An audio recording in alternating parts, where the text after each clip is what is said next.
Hey again, this is Amy Stapleton of Chattables. Welcome to part 2 of how to write an interactive educational chat for Storyteller Cafe. So in the first episode, we talked about picking your topic, and we chose the topic of where did Laika, the dog that the Soviet Union sent into space, where did she come from? So we've got two different versions. And what we're ultimately going to do is we're going to ask the listener and that second character to pick which version they think is right. So we're kind of making a little quiz out of it, and that makes the whole thing more compelling and more interesting.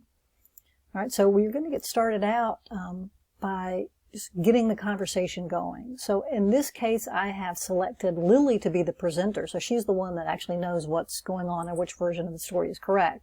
And then I've got Alex that's going to be the second listener, along with the human being that's interacting.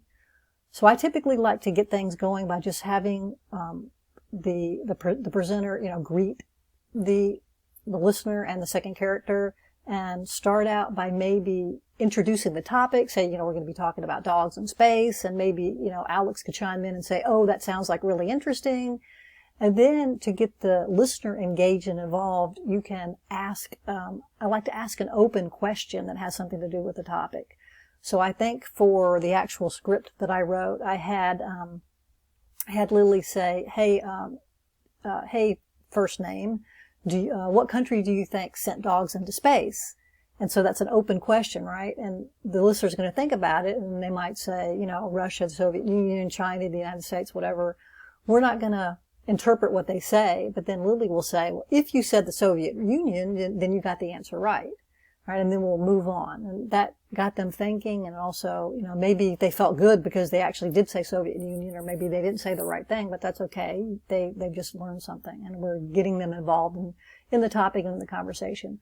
So got to keep that chit-chat going for a little bit, and then you're going to introduce the first version of the story. So Lily will say, okay, now it's time for me to tell you the different versions. I'm going to tell you two versions. One is going to be correct and one's not correct. And it's up to you to decide if you want Lily to tell the right version at the beginning, or for her to save that and tell the incorrect version at the beginning. So you can kind of switch them up, right? That's the whole point, is they got to figure out which version they think is right. So when she presents the first version, often, I don't always do this, but often I'll have the presenter ask both the character and the human listener if they think if that story is plausible or not. So she'll say, hey, Amy, you just heard the first version of the story. Do you think that sounds like it could be true? And that's a yes or no question, right? So if you ask that question, then you can save the response, and I'll show you later how to do that in Espresso if you're not familiar with it. And then we know whether, the person thinks that first story sounds like it was plausible or not. A lot of times I'll have the second character also weigh in. And sometimes I'll have them think that it sounds plausible, and sometimes that it doesn't sound plausible. So Alex might say, well, maybe we use the version of Laika was a stray dog first, which is the correct story. He might say, well, that doesn't really sound like it could happen. I mean, if they're going to send a dog into space, I don't imagine that they just pick a dog off the street. So he could weigh in and then, put a little doubt in the listener's mind as to whether or not that is the correct version. Or you could have them say, I think that sounds right. It's really up to you. Then she's going to move on, your presenter, and tell the next version of the story. So then she'll say, okay, well, now I've got the second version, so here it is. Again, present that pretty quickly and clearly, and then again you're going to want to ask the listener if they think that story is the right one. It's a yes or no question, and once again you're going to save the response. But if you asked the listener if they thought the first version they heard was plausible, then you could reuse that in some ways when you have the presenter ask about the second version. So as an example, if the listener said that they thought the first version sounded plausible, the one about Laika being a stray dog, then after the second version is presented, Lily could say, hey, Amy, I know you thought the first story sounded plausible, but now that you've heard the second version, so tell me, do you think the second version is the right story? And again, they could change their mind. They're going to say yes or no, but that's going to indicate whether they got the answer right or not. Because if they said, If you think the second version is true, yes, then they just got tricked because, you know, the first version was actually true. If they said no, then they're sticking with what they said originally. That's cool. They got it right. And you're also going to get input from the second character because that just makes it interesting. And you can decide if you want the second character to get the answer wrong.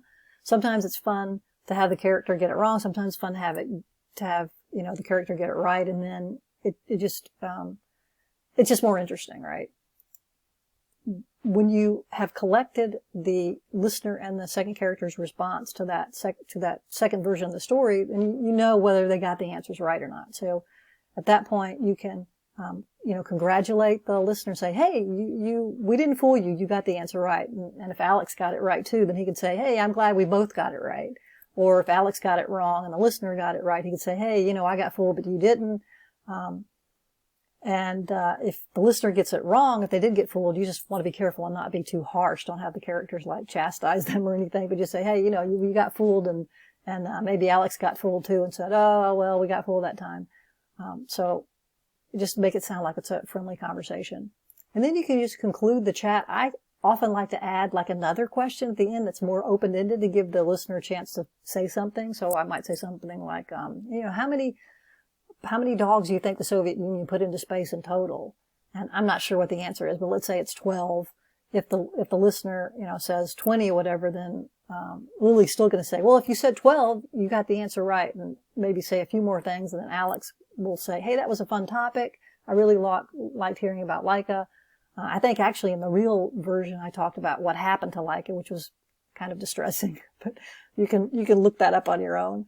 And then you're going to end the conversation and thank the listener for participating. So I hope that helps you understand how to craft one of these educational chats. The main thing is you're going to make it a bit of a contest and a competition by creating two versions of the story, and both the listener and the second character are going to be either working together or against one another to see if they can pick which version of the story is correct. All right. And in the next video I will show you some of the techniques to use in Espresso to save the responses and use them as you continue with the scripting. Okay?